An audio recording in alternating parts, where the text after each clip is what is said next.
Membahas tentang sebagian tentang samatha bhavana, yaitu kita telah membahas tentang anapanasati. Kita mencoba untuk menyadari keluar masuknya nafas.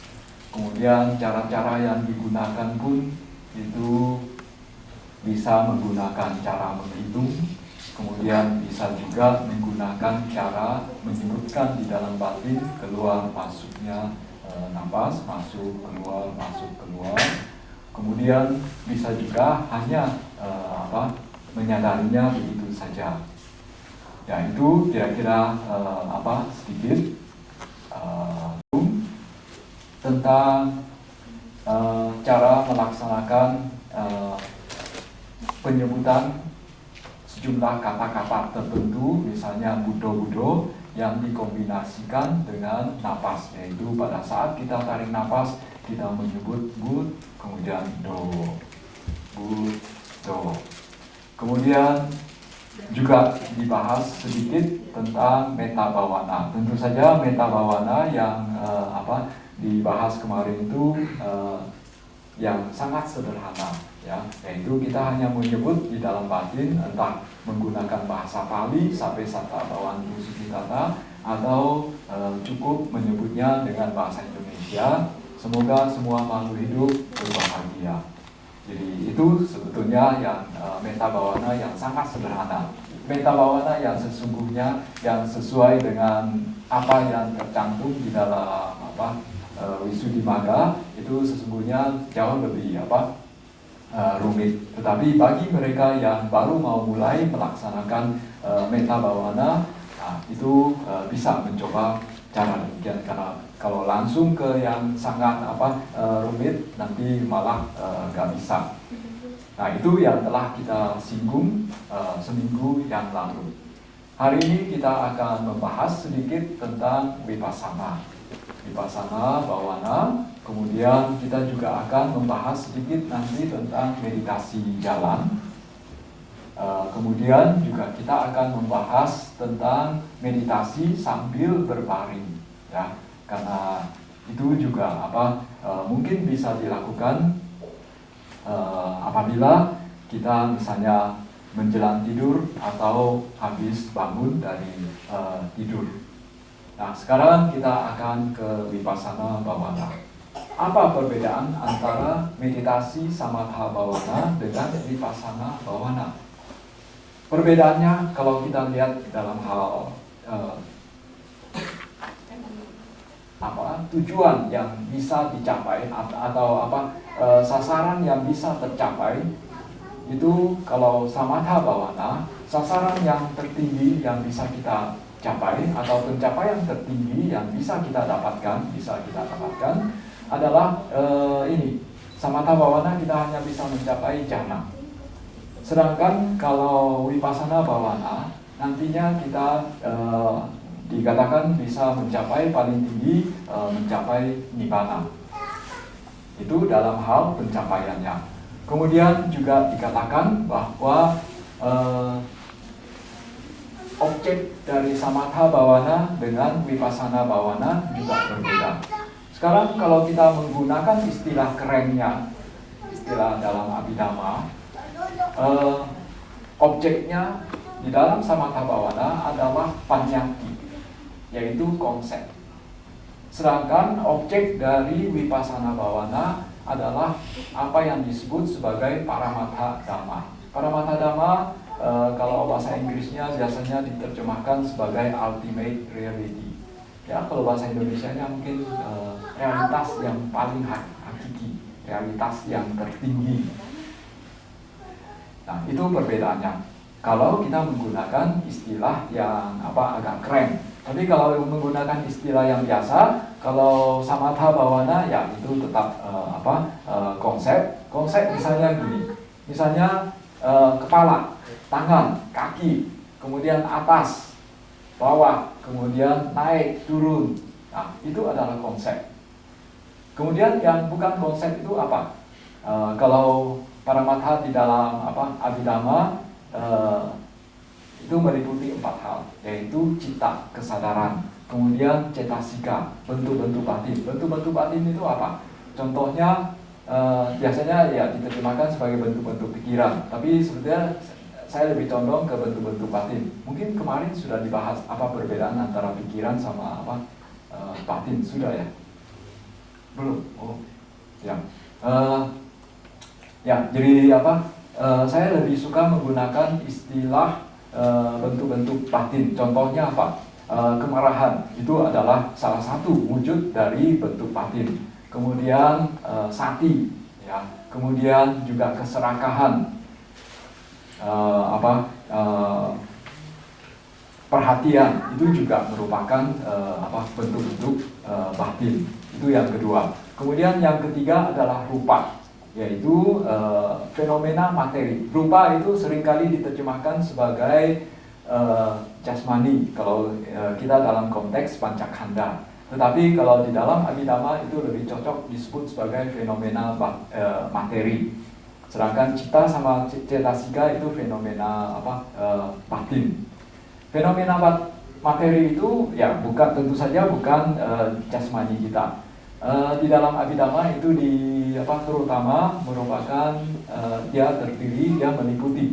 meliputi 4 mahadhatu, yaitu tanah, air, api, dan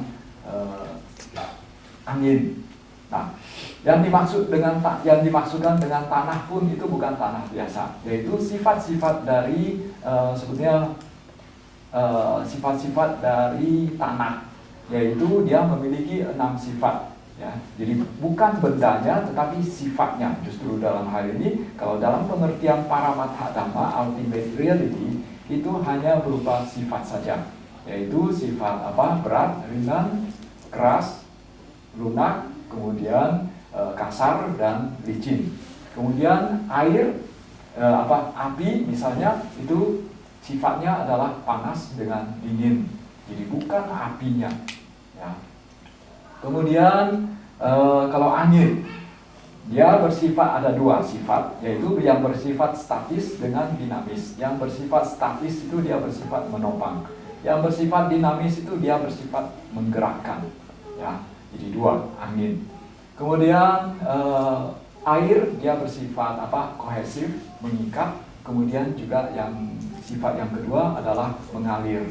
Ya, mengalir. Jadi itu yang dimaksudkan dengan fenomena materi atau bahasa palinya rupa. Kemudian Paramatha Dhamma yang keempat itu nibbana. Ya, bagi kita yang belum mencapai kesucian, tentu saja belum bisa melihat nibbana. Paling kita hanya bisa melihat 3, yaitu cita kesadaran, consciousness, kemudian cetasika, bentuk-bentuk batin, kemudian yang ketiga adalah fenomena materi. Kemudian kalau kita mau pakai istilah yang lebih gampang, jadi tidak memakai Paramatha Dhamma, ya biasanya dikatakan juga objek dari Vipassana Bhavana adalah pancakkhanda. Ya, pancakkhanda yaitu rupa, kemudian wedana itu perasaan. Dalam hal ini seringkali wedana itu juga diterjemahkan sebagai sensasi, tapi mungkin lebih pas itu kalau dikatakan wedana itu adalah perasaan. Jadi perasaan itu hanya bisa meliputi perasaan duka, senang, dan netra. Kemudian yang ketiga dari pancakkhanda, sanya, konsep, persepsi. Persepsi itu ya seringkali diterjemahkan juga sebagai pencerapan. Ya, hari ini mungkin agak berbau teoritis, ya, ada sedikit. Ya. Persepsi, kalau sanya itu persepsi itu demikian. Misalnya seekor burung, dia melihat ada orang-orangan di sawah. Lantas dia mengira itu adalah orang betulan. Itu adalah persepsi. Kemudian saya melihat lilin itu, saya mengatakan itu adalah lilin, itu adalah persepsi. Persepsi itu bisa salah, bisa benar. Ya. Kalau kita manusia melihat orang-orangan di sawah, mengatakan oh itu orang-orangan, itu manusia palsu. Persepsi kita benar. Tetapi kalau burung, dia bisa saja persepsinya salah. Dia mengatakan oh itu orang betulan. Oleh karena itu seringkali dikatakan bahwa melalui meditasi kita berusaha, terutama meditasi vipassana, kita berusaha untuk mengubah persepsi sanya menjadi panya, persepsi menjadi kebijaksanaan atau insight. Kita berusaha untuk mengubah persepsi yang bisa salah bisa benar menjadi insight, menjadi panya. Kalau panya tidak mungkin salah, ya. Panya tidak akan salah. Kemudian pancakanda yang keempat adalah sangkara. Ya, sangkara boleh dikatakan juga diterjemahkan sebagai bentuk-bentuk batin. Jadi di dalam Abhidhamma ada 52 cetasika. Tadi sudah disebutkan ada Vedana, ada Sanya. Jadi 52 kurang 2 itu 50, itu adalah sangkara. Ya. Kemudian yang kelima adalah winyana. Winyana yaitu artinya kesadaran. Jadi saya ulangi. Jadi perbedaan antara samatha bawana sama vipassana bawana, pencapaian dari samatha bawana adalah jhana. Paling tinggi adalah mencapai jhana.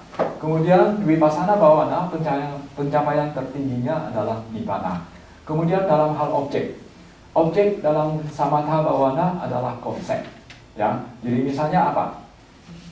Misalnya saya mengambil objek api lilin, ya. Api lilin itu adalah konsep. Kemudian itu salah satu dari kasina. Kemudian di dalam vipassana objek saya adalah paramatha dhamma. Jadi saya bukan mengambil objek sebagai api, tetapi saya menggunakan objek panasnya atau dingin. Panas atau dingin itu adalah objek dari vipassana bawana. Sedangkan kalau saya masih misalnya membayangkan adanya api, itu adalah samatha bawana. Kemudian dalam hal posisi meditasi juga, umumnya samatha bawana itu lebih banyak dilakukan di dalam posisi duduk. Sedangkan di dalam vipassana bawana boleh dikatakan boleh dilakukan dalam posisi apa saja. Tetapi memang untuk bagi seorang pemula, posisi yang bisa dilakukan, yang sebaiknya dilakukan memang duduk juga. Tetapi lama-lama nantinya bisa dicoba juga dengan posisi jalan atau berbaring atau dalam posisi apa saja. Kita sedang mengerjakan segala sesuatu, itu bisa juga melakukan vipassana bawana. Jadi itu perbedaannya. Jadi ada 3 hal: pencapaian dalam hal objek, dalam hal posisi. Samatha lebih banyak dilakukan dalam posisi duduk. Kemudian vipassana dalam posisi apa saja. Kemudian jadi di dalam vipassana bawana misalnya kita tetap masih bisa menggunakan anapanasati. Cuma dalam hal anapanasati kita sudah tidak boleh lagi misalnya menghitung.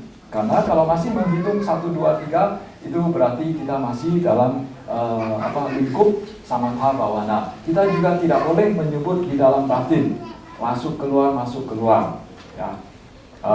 Kita hanya bisa menyadari sentuhan napas, ya, sentuhan napas. Jadi kita hanya menyadari ada tidaknya sentuhan napas, hanya itu saja. Kemudian pada saat misalnya muncul rasa sakit, yang bisa kita amati adalah perasaan kita, vedana kita. Biasanya pada saat sakit, ya, usahakan jangan memperhatikan tempat yang sakit. Misalnya kakinya pegel, ya, sakit, rasa sakit, atau telapak kaki, punggung telapak kakinya itu terasa panas. Nah, itu jangan memperhatikan itu, ya. Karena kalau kita memperhatikan itu berarti kita nanti masuk ke samatha. Jadi yang kita amati pada saat muncul rasa sakit, kita amati ini perasaan kita. Pada saat muncul rasa sakit yang biasanya yang cukup menonjol adalah perasaan dukkha, ya. Kita bisa mengamati menyadari dukkha itu. Kemudian kita juga bisa menyadari keinginan-keinginan yang muncul, ya. Karena biasanya kalau dalam kehidupan sehari-hari, keinginan yang muncul itu agak halus. Ya, oleh karena itu agak sulit untuk disadari. Tetapi pada saat muncul rasa sakit, keinginan-keinginan yang muncul itu kuat sekali. Impuls-impuls, dorongan-dorongan untuk mengubah posisi. Berhenti meditasi saja. Ngapain seperti orang bodoh gitu. Ya, itu keinginan-keinginan demikian itu kuat sekali. Nah, kita sadari keinginan itu. Kemudian keinginan untuk mengubah posisi itu juga bisa disadari. Jadi usahakan pada saat sedang muncul sakit, kita jangan mengidentifikasikan diri kita dengan sakit itu. Jadi bukan saya yang sakit, kita hanya menonton adanya kesakitan itu, adanya perasaan duka itu. Karena kalau kita mengidentifikasikan diri kita dengan rasa sakit itu sakitnya makin kuat juga. Kemudian usahakan juga, biasanya orang kalau kakinya sakit itu ya tegang, badannya tegang. Kita makin tegang, makin sakit. Ya, seringkali juga kakinya, kalau misalnya bagian sini yang sakit, kaki kiri yang sakit, biasanya orang pelan-pelan ini akan gini. Usahakan juga relax saja. Kemudian kalau menyadari badannya makin condong ke satu sisi, ya pelan-pelan dinaikin lagi. Nah, itu pada saat muncul rasa sakit. Kemudian pada saat muncul kantuk. Ya, ngantuk, cara yang paling primitif, ya ini sering kali kemarin sudah dijelaskan belum? Sudah ya? Ngantuk. Cara yang paling primitif adalah taruh ini di sini. Apa yang terjadi kalau ngantuk? Kalau sudah begini, kita biasanya kaget. Kalau sudah kaget, biasanya ngantuknya hilang. Ini yang paling praktis ya.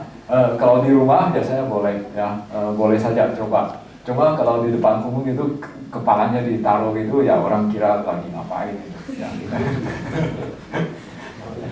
Kemudian itu secara umum. Kemudian kalau muncul rasa ngantuk juga pada saat kita melakukan vipassana, itu biasanya ngantuk. Apa yang terjadi pada saat ngantuk? Itu biasanya kita melamun dulu, ya, mulai melamun. Kemudian objeknya itu makin kabur, langsung hilang. Nah, jadi biasanya melamun dulu. Jadi oleh karena itu kalau bisa mampu, ya begitu muncul lamunan, ya kita mulai menyadarinya. Bisa juga kita mulai sudah terlanjur melamun, ya. Sekarang objeknya makin kabur. Nah, sekarang kalau kita menyadari objeknya makin kabur, persepsi kita terhadap objek itu kita perkuat, ya. Kita perkuat. Misalnya ini objeknya lagi kabur gitu, ya ada ini samar-samar itu, nah, sekitar gini.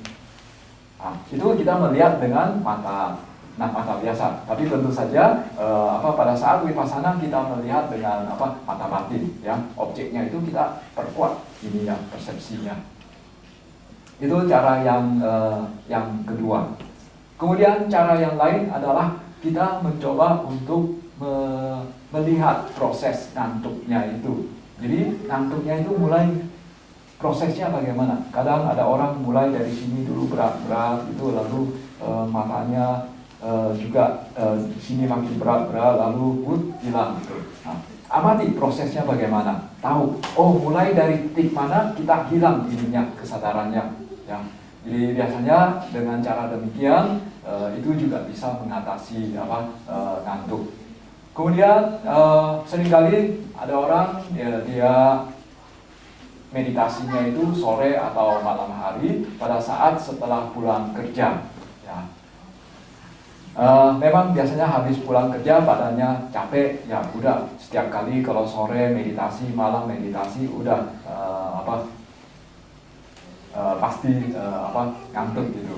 Nah, bagaimana cara mengatasinya? Pertama ya kalau misalnya ada kerja, ya udah ubah waktu meditasinya pagi, ya kalau bisa bangun pagi, ya.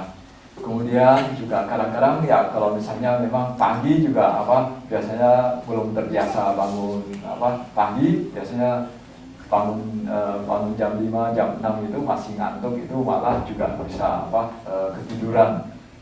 Nah, kalau demikian ya udah sore atau malam saja. Tapi sebelum kita meditasi, kita coba istirahat sebentar, 5 atau 10 menit ya. Maksudnya istirahat itu adalah kita tidur sebentar, tapi jangan berbaring. Kalau berbaring ya nanti bukan 5 menit atau 10 menit lagi, tapi bisa berjam-jam sampai besok pagi kali. Usahakan istirahatnya di kursi saja. Biasanya di kursi itu tidak begitu nyaman dan kita pakai waker ya.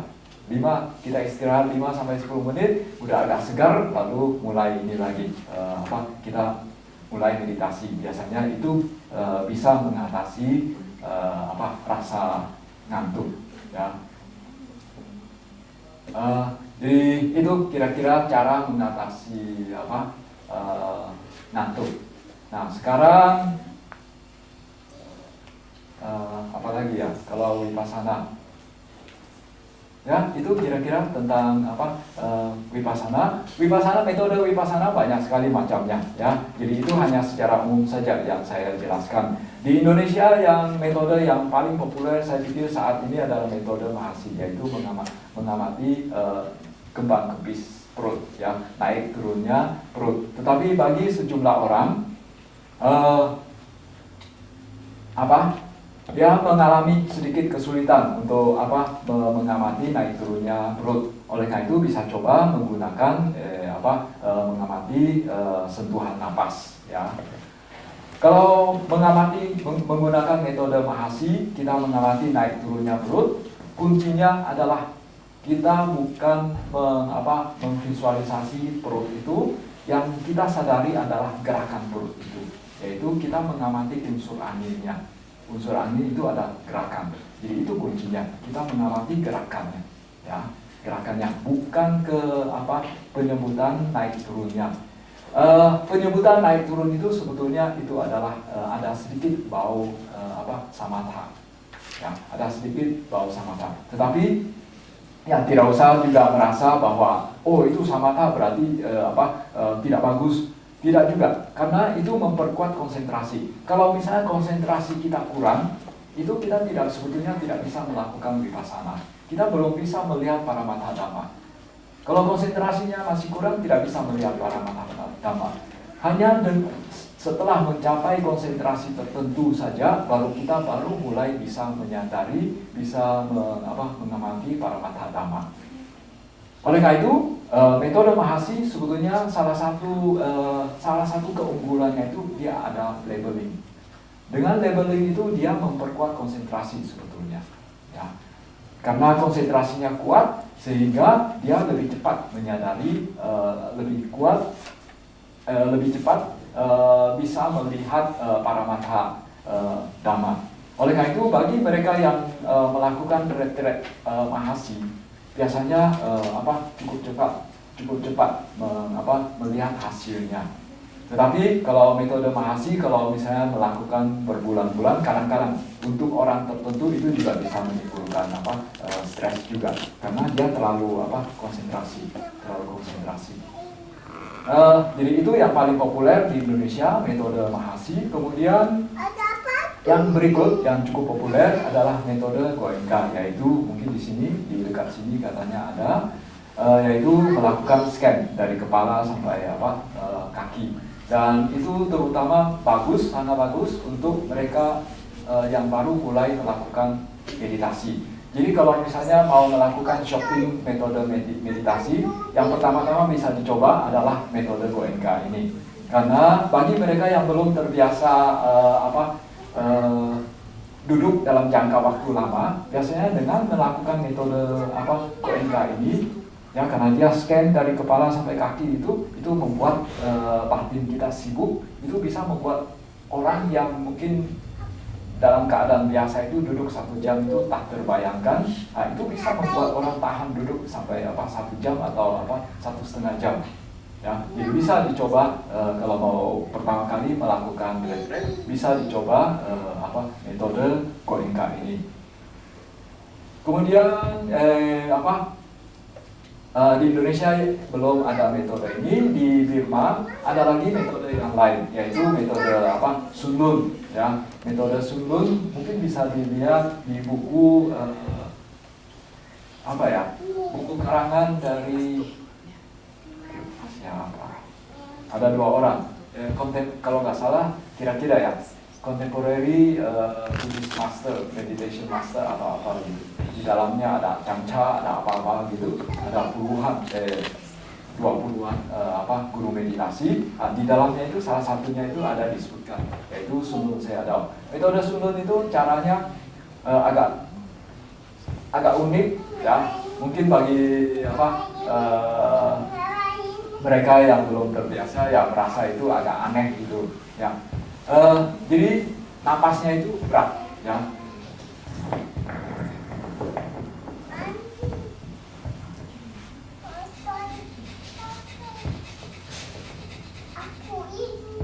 Jadi napasnya cepat dan dalam. Jadi biasanya duduk selama 45 menit dengan napas demikian, kemudian 45 menit berikutnya adalah mengamati sensasi yang ada di dalam pada badan kita. Jadi karena selama 1,5 jam itu kita tidak boleh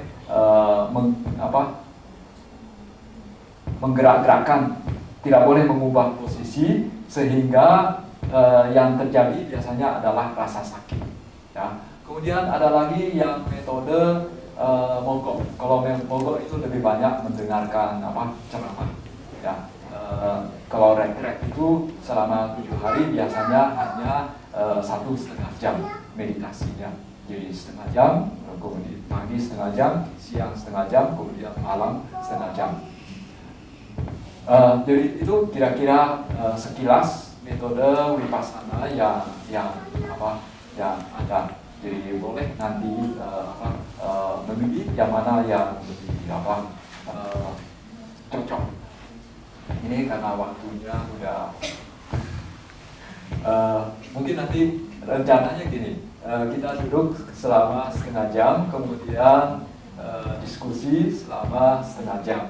Tetapi karena metode meditasi jalannya itu belum dibahas, oleh karena itu gini aja, kita duduk cukup 15 menit. Saya membahas dulu, menjelaskan sedikit dulu tentang meditasi jalan. Karena ini memang sesungguhnya agak bagi mereka yang mungkin mengalami kesulitan untuk duduk bersila, mungkin bisa mencoba metode meditasi jalan ini. Kemudian sebetulnya pada saat kita sangat ngantuk, itu juga bisa coba melakukan meditasi jalan ini. Kita boleh menyebut Buddha, jadi Buddha. Cuma menyebutnya di dalam hati saja. Ya, ini memang lebih bersifat samatha ya. Jadi Buddha.